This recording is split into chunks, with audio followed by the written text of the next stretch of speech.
Hello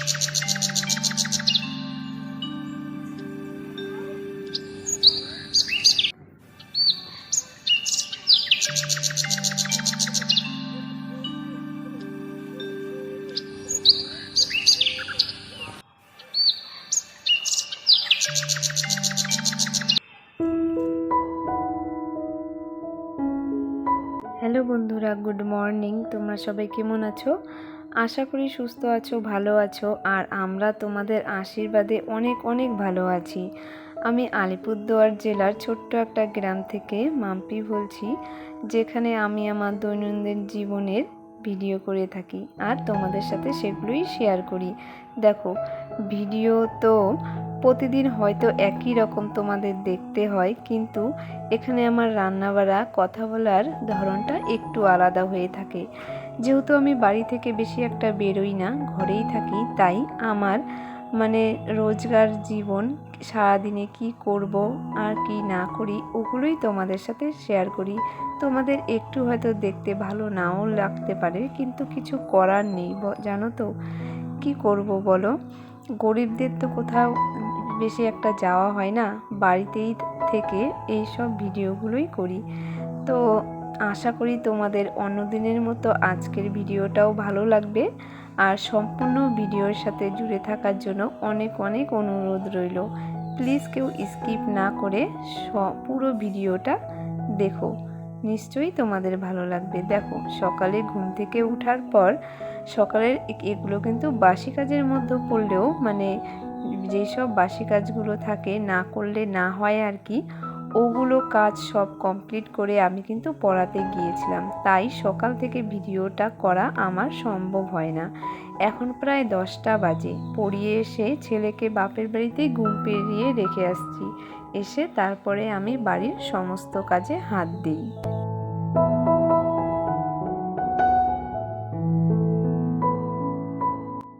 তো বলো তো কি, বাড়িতে এসে আমার প্রথম কাজ হলো ছেলের দুধটা গরম করা। কদিন ধরে যে গরম পড়েছে, নয়তো নষ্ট হয়ে যাবার ভয় থাকে। তারপর বিছানাটা তুলে জামা কাপড়টা বের করে নিলাম। আর কয়েকটা বাসন আছে, এগুলো কিন্তু কাল রাতের এঁটো বাসন না। বর খেয়ে কাজে গিয়েছে, আর ছেলের সকালের দুধ খাইয়েছিলাম, ওই বাসনগুলোই আমি এখন ধুয়ে দিব।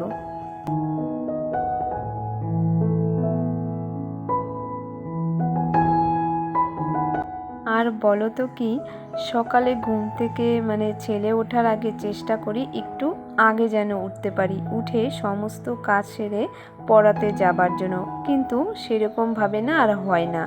আমি উঠার একটু পরেই ছেলে উঠে পড়ে। তো যেগুলো কাজ না করলে না হয়, ওই কাজগুলো করে ছেলের খাবার বানিয়ে খাইয়ে তারপরে যাই। আর এসে যেহেতু বাপের বাড়িতে ঘুম পাড়িয়ে রেখে আসি, তার জন্য বাড়িতে এসে কিন্তু ঝটপট করে কাজগুলো সেরে নিই, নয়তো যেতে যদি লেট হয় ও উঠে পড়তে পারে। আর উঠে পড়লে তারপরে বেলা তো অনেকটাই হয়ে যায়, ওকে সকালের আবার খাবার খাওয়াতে হবে। আর মারও একটু অসুবিধা হয়, কারণ সবারই সংসার আছে। আর সকালে কিন্তু দেখবে সবারই কাজ একটু বেশি থাকে, বিকাল টাইমটা একটু কম, বিকাল টাইমটা সবারই কাজ একটু কম।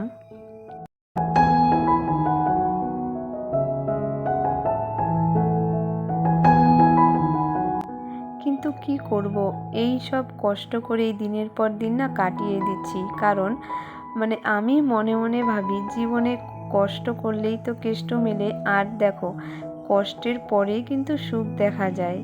এই ভেবেই একটা দিন কেটে যাচ্ছে, যে ভাবছি এখন কষ্ট করব, কিন্তু একদিন না একদিন ঠিকই সুখ হবে, বলো।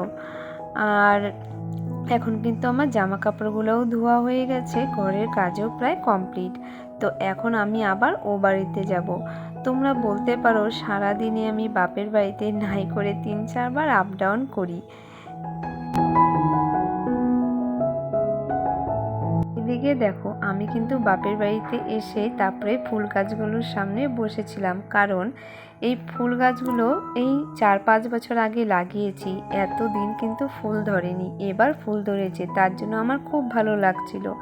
আর ওদিকে বিনীতের জন্য মা খাবার মেখে আমাকে বলছিল খাইয়ে দিতে। তো আমি ভিডিও করছিলাম বলে মা হাসছে, তাও আমিও না হেসে আর থাকতে পারলাম না। আমি তো এক পর্যায়ে ভেবে নিয়েছিলাম যে এখান থেকে হয়তো ফুল আর বেরোবই না।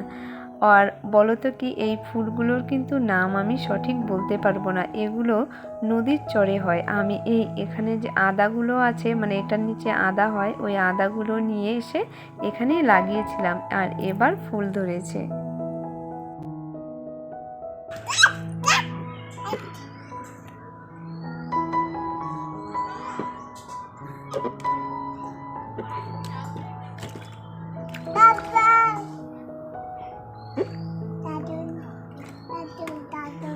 বলে না কিন্তু এগুলা। পর্ণা বিনীতকে খাওয়ানোর পর আবার বাড়িতে চলে আসলাম। এসে ওকে স্নান করাচ্ছি। আর এই বাদটাতে ওকে কিন্তু বেশি একটা স্নান করাই না, কারণ ও খুব দুষ্টুমি করে, একদমই উঠতে চায় না। আর যেহেতু ওয়েদারটা যে চেঞ্জ হচ্ছে, এখন সবারই কিন্তু সর্দি কাশি লেগেই থাকছে, সাথে জ্বরও, তার জন্য। আর তোমরা দেখতে পাচ্ছ কি খুশি হয়েছে এটাতে বসে, এটার থেকে উঠবে না, এর জন্যই বেশি একটা স্নান করাই না। তো আজকে কিন্তু প্রচুর গরম পড়েছে, তাই একটু দিয়েছি, নে স্নান কর, না হলে ও এটা দিয়ে ঘরে সারাদিন খেলবে, জল ছাড়াই শুয়ে থাকে, এটা উল্টিয়ে বসে থাকে, এগুলো করে। আর আজকে কিন্তু উঠানোর পর কাঁদেনি, কারণ ও একা একা জল ঢেলতে পেরেছে, তার জন্য ওকে আমি মগে অল্প অল্প জল দিয়েছিলাম, ঢেলেছে। তো আজকে এক ফোঁটাও জ্বালাইনি। আর দেখো, তারপরে ওকে একটু সাজুগুজু করিয়ে দিয়েছি, আর চুলটা বেঁধে দিয়েছিলাম, ও কিন্তু রাখেনি, সাথে সাথে খুলে দিয়েছে। যদি চুলটা বেঁধে রাস্তায় নিয়ে যাই তাহলেই রাখে, তাছাড়া আর রাখে না। আর আমার বলো তো কি খুব শখ যে চুলগুলো বেঁধে দিব। ছেলে তাই কি হয়েছে, বাচ্চাদের তো কোনো অসুবিধা হয় না, ছেলে আর মেয়ে চুল একটু বড় থাকলে বাঁধাই যায়। আর একটু চুল বড় হয়েছিল ওর মাঝখানের চুলগুলো।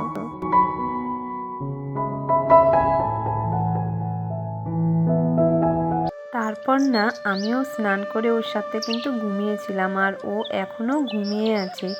আর আমার তো অল্প ঘুমিয়েছিলাম, আর ভালো লাগছিল না, তো উঠে বাইরে কিছুক্ষণ বসে থাকার পর ভাবলাম না, এই দুয়ারটা একটু ঝাড় দিয়ে নিই, কারণ আজকে কিন্তু সকাল থেকে আর ঝাড় দেইনি।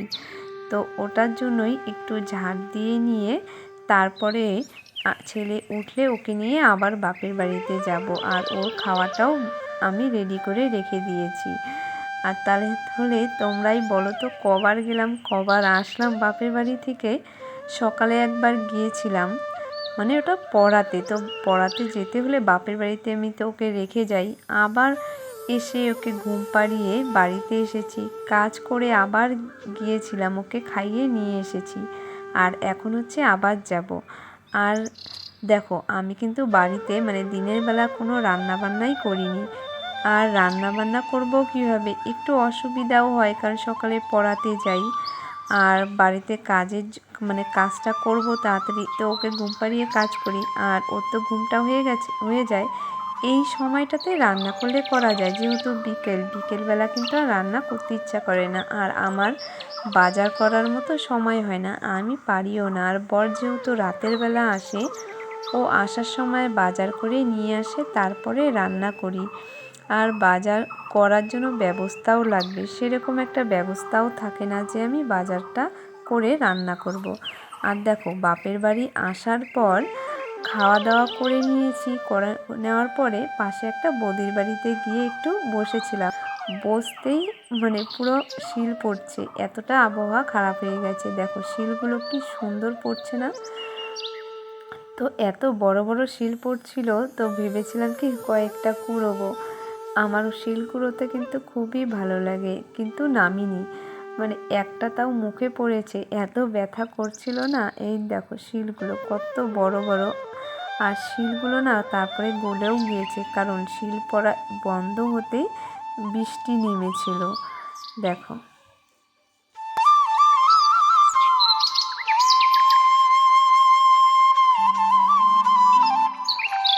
আমার কিন্তু বৃষ্টিতে ভিজতে খুব ভালো লাগে, যেহেতু রাতে বৃষ্টি পড়ছে তার জন্য আর নামিনি, একটু হাত দিয়েই ধরেছি।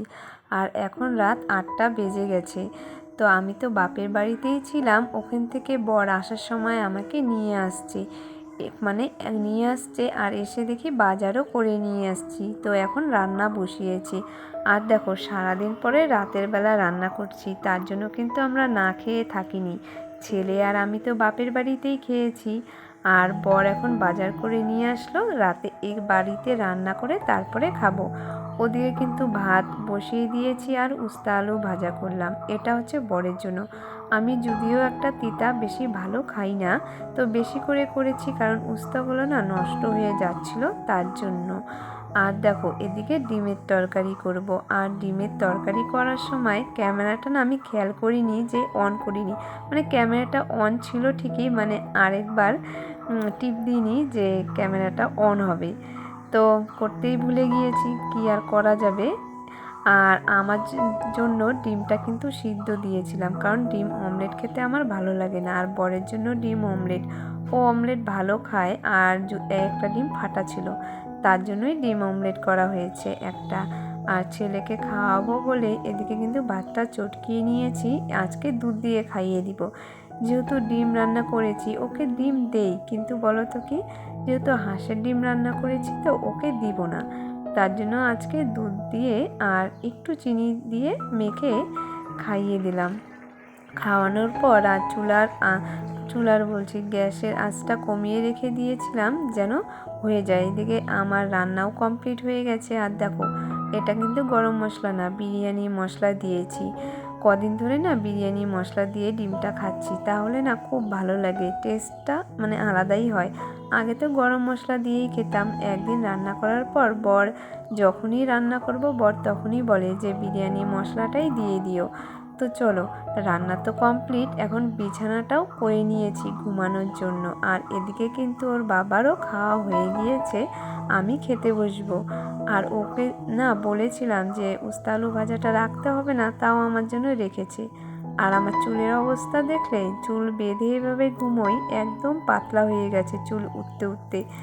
তো উস্তা আলু ভাজাটাও রেখেছে, আর আমি এভাবেই নিয়েছি কারণ এইগুলো বাসন থাকবে, যেহেতু রাতের বেলায়, কালকে আবার সকালে ধোয়া হবে। তাহলে চলো বন্ধুরা, আজকের ভিডিও এখানেই শেষ করছি, আর তোমাদের সবাইকে অসংখ্য অসংখ্য ধন্যবাদ আমার পুরো ভিডিওটা দেখার জন্য। আজকের মতো tata, bye bye, good night. তোমরা সবাই ভালো থেকো, সুস্থ থেকো, আবার কাল নতুন একটা ভিডিওর সাথে তোমাদের সাথে দেখা হচ্ছে। তোমরা ততক্ষণে সুস্থ থেকো, ভালো থেকো, টাটা, বাই বাই।